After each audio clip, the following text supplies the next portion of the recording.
Podcast 99.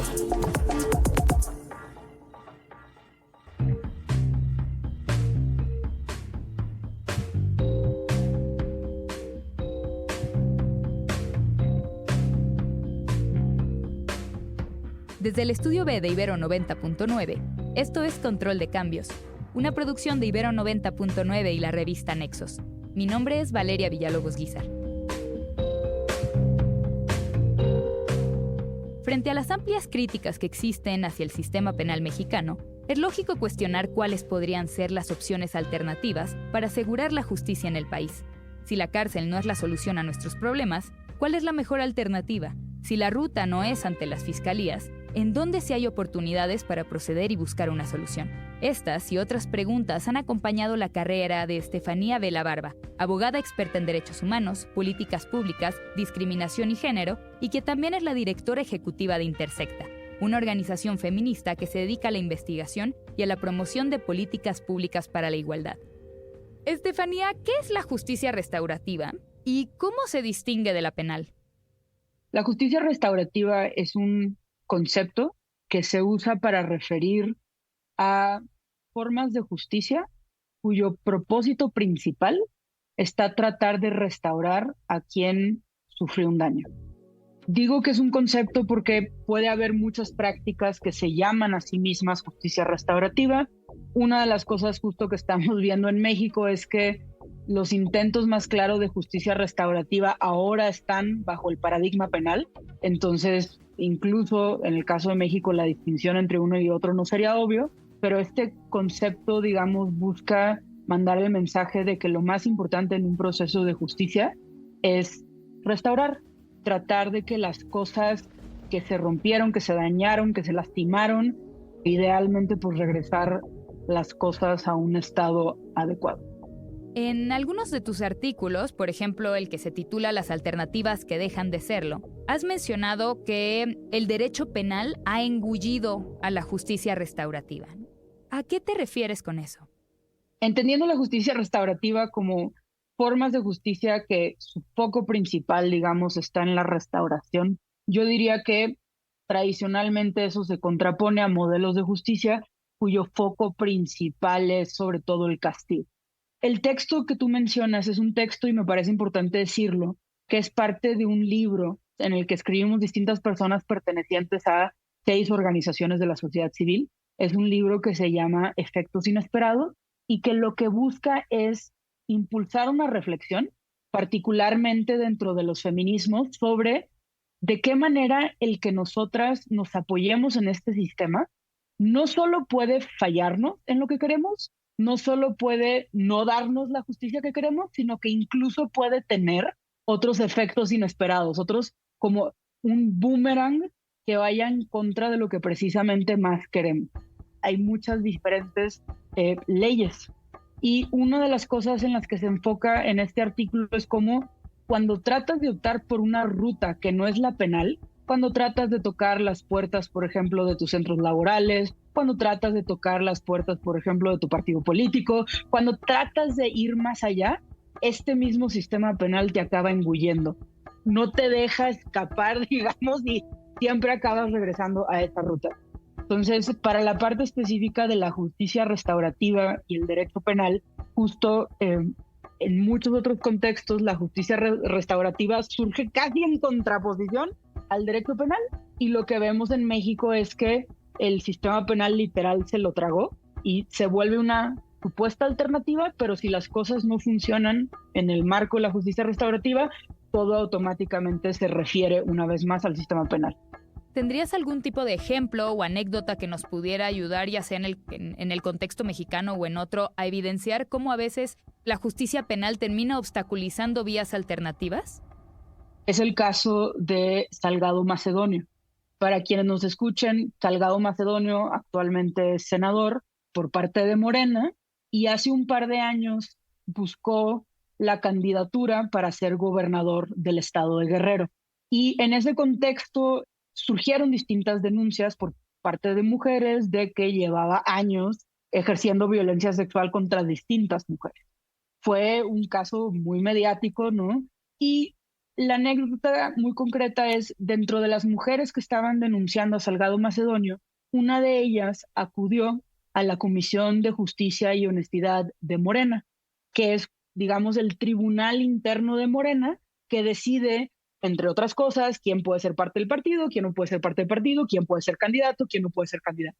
Entonces ella busca una ruta que no es la penal, porque ya había, de hecho todo empieza porque él ya tenía una denuncia penal en la Fiscalía de Guerrero que pues había servido de nada. Entonces, ella busca que esta comisión de Morena actúe argumentando que él no debe ser candidato porque infringió los propios estatutos de Morena.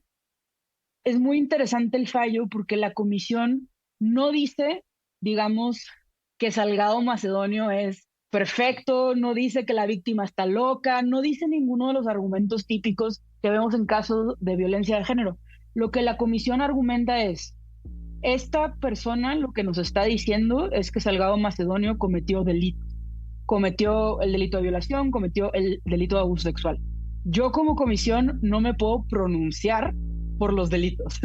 Mala ventanilla, ventanilla equivocada, entonces por favor vaya a donde corresponde, que es en este caso la fiscalía. Y el otro argumento que también me encanta es, bueno, de todo lo que nos están diciendo, pues uno, no me toca investigarlo, pero dos, también es muy importante decir que él no cuenta con antecedentes penales. Si realmente hubiera hecho algo malo, pues habría un antecedente penal. Entonces lo que vemos es, esta mujer toca la puerta de su propio partido y ese partido le dice, este asunto no es mío, este asunto es penal. Y se usa lo penal como referencia de que no se hizo ningún daño, que es también lo que decía el presidente. Si ustedes tanto creen que hizo daño, váyanse a la fiscalía y el día que la fiscalía diga que hizo daño, este es el día que considero que Salgado Macedonio cometió pues, una violencia. Entonces lo que tenemos, este caso es muy concreto, donde tienes una víctima que no está optando por la ruta penal, está optando por la ruta, que en este caso era su comisión de justicia, y el argumento no es, no hubo violencia, el argumento es, no me toca a mí, le toca a lo penal. Y una de las cosas, ¿no? Esto también lo hemos visto, por ejemplo, en Intersecta, trabajamos mucho violencia laboral, y lo que nos cuentan luego personas trabajadoras, mujeres sobre todo, por ejemplo, que en sus centros laborales denuncian a un compañero, a un jefe por acoso sexual, y los centros de trabajo le dicen, uy, acoso sexual, eso es un delito. Si es un delito, no me toca a mí, le toca a las fiscalías, ¿no? Entonces, esta idea de que lo penal es la medida de todas las cosas, es la justicia que importa, pues nos impide cotidianamente activar pues las justicias más cercanas a nosotras, ¿no? Que esto es muy importante. Justo la encuesta de violencia contra mujeres, la ENDIRE, es una de las encuestas más importantes, y esa encuesta, por ejemplo, en violencia laboral, le pregunta a las mujeres, oye, ¿viviste violencia? Sí. ¿Denunciaste la violencia? Muchas no la denuncian. Pero de las que denuncian la violencia, oye, ¿ante quién la denunciaste? Y el 65% de las mujeres dicen ante mi propio centro de trabajo y sindicato, por encima de la fiscalía. También lo mismo vemos con la violencia escolar. De las mujeres que denuncian, 9 de cada 10 denunció ante su propia escuela. Pero esta lógica de que la ruta tiene que ser la penal, pues se vuelve un obstáculo para activar estas otras rutas. Pero ¿qué tipo de implicaciones trae el reducir la búsqueda de justicia a solo referir casos a instituciones con, pues, facultades penales? Por ejemplo, muchos estudios desde hace décadas que dicen mujeres víctimas de violencia de pareja. Oye, ¿tú qué quieres? Lo que quiero es que se detenga la violencia. No quiero enviar a la cárcel al papá de mis hijos, no quiero enviar a la cárcel a mi exmarido, lo que quiero es que cambie, lo que quiero es que se aplique, lo que quiero, ¿no?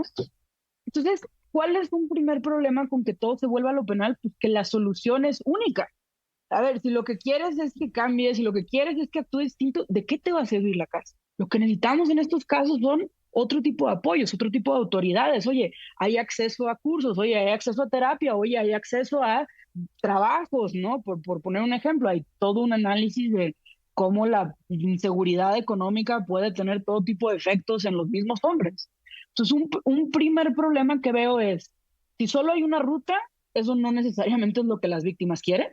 Entonces estás fallando en dar opciones tan diversas como lo que las víctimas quieren. Dos, dependiendo de lo que las víctimas quieren, pues hay herramientas que no funcionan, sino que se requieren otro tipo de aproximaciones, otro tipo de medidas. Por ejemplo, en violencia laboral, o en discriminación laboral, tú quieres que te dejen discriminar, tú quieres que te den oportunidades laborales, no quieres poder ascender, quieres poder tener mejor salario.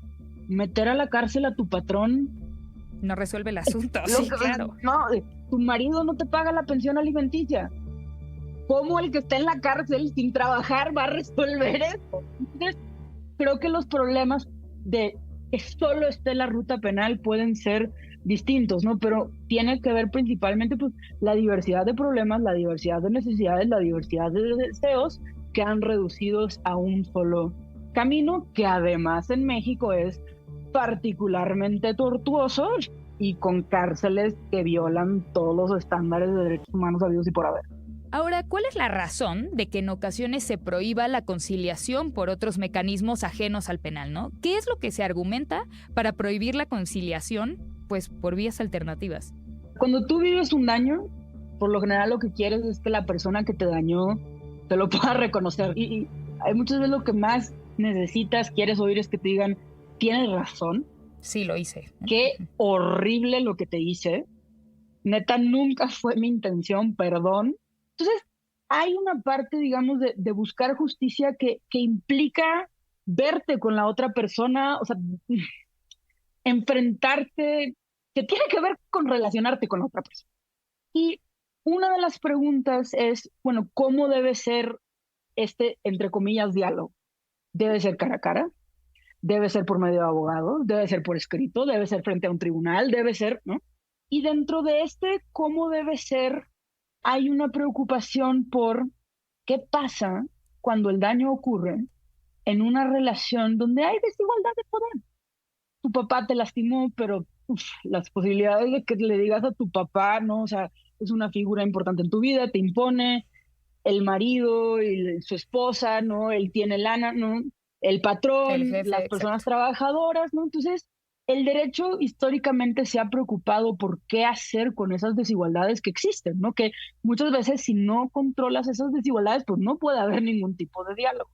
Una de las soluciones a las que se ha llegado, y esto es popular dentro de ciertos sectores del feminismo, es no hay posibilidad de diálogo, no hay posibilidad de conciliación, hay desigualdades inherentes que matan cualquier posibilidad de que haya un acuerdo. Entonces, frente a eso, la justicia tiene que ser, digamos, adversarial de alguna manera. O sea, tenemos que confrontarnos y llevar todo a sus últimas consecuencias. Creo que esta figura o esta opción es problemática. A mí me gusta, en lo personal, una postura más cercana, que también dentro del feminismo, donde lo que se prohíbe es que te obliguen a conciliar, que eso históricamente era el caso. Pero creo que hay espacio de nuevo, todo depende de las mismas personas que sufren el daño. Se me hace muy injusto que a rajatabla y de un plumazo no tengas disponible una ruta que quizá a ti, con todo y las desigualdades, te funcione. Y para no quedarnos como con mal sabor de boca o de esta conversación en torno a lo difícil y lo obstaculizado que parece ser esta búsqueda de alternativas para la justicia, ¿existe muchas soluciones ante este tipo de monopolio de justicia penal? Por ejemplo, en Intersecta, que uno de los temas que trabajamos es la violencia laboral, pues lo que estamos impulsando es centros de trabajo en los que aprendamos a gestionar nuestros conflictos, centros de trabajo en los que aprendamos a administrar justicia, centros de trabajo en los que podamos dialogar.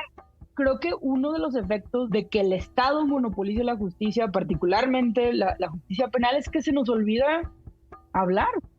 Entonces, sí creo que la justicia es algo que se practica. Y esto lo digo porque me parece importante reconocer, desde el Me Too, historias sobran de lo mal que los centros de trabajo procesan todo, ¿no?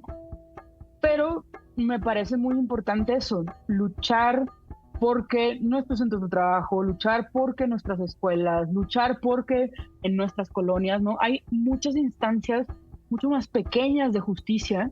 ¿Y qué tenemos que hacer para aprender nosotros, nosotras, nosotros mismos a gestionar este tipo de problemas, este tipo de violencias, este tipo de conflictos dentro de los centros de trabajo? ¿Cómo reparamos la violencia que ocurre a nuestro interior? O sea, ¿qué clase de medidas tenemos que hacer? Entonces, esa es, de nuevo, nuestra apuesta. Claro, no solo los centros de trabajo. Otra de las cosas que estamos viendo, por ejemplo, en Intersecto también es, bueno, ¿cómo tendría que ser la ley laboral para que si el centro de trabajo la riega, las personas trabajadoras tengan a dónde ir y poder decir, güey, mi centro de trabajo nada más no se está poniendo las pilas, necesito que lo apoye, necesito que lo regañe, necesito, no, pero algo tiene que cambiar. Entonces creo que ahí hay mucho por construir. Las cosas, de nuevo, sí se pueden hacer de manera diferente sin que todo siempre escale a esta tragedia terrible, esta falta de justicia, ¿no?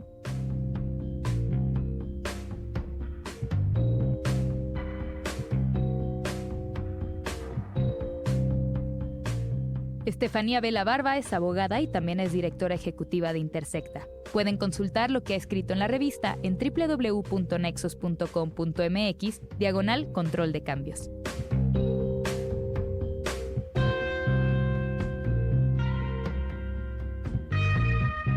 Muchas gracias por escuchar Control de Cambios, una producción de Ibero 90.9 y la revista Nexos. Mi nombre es Valeria Villalobos Guizar.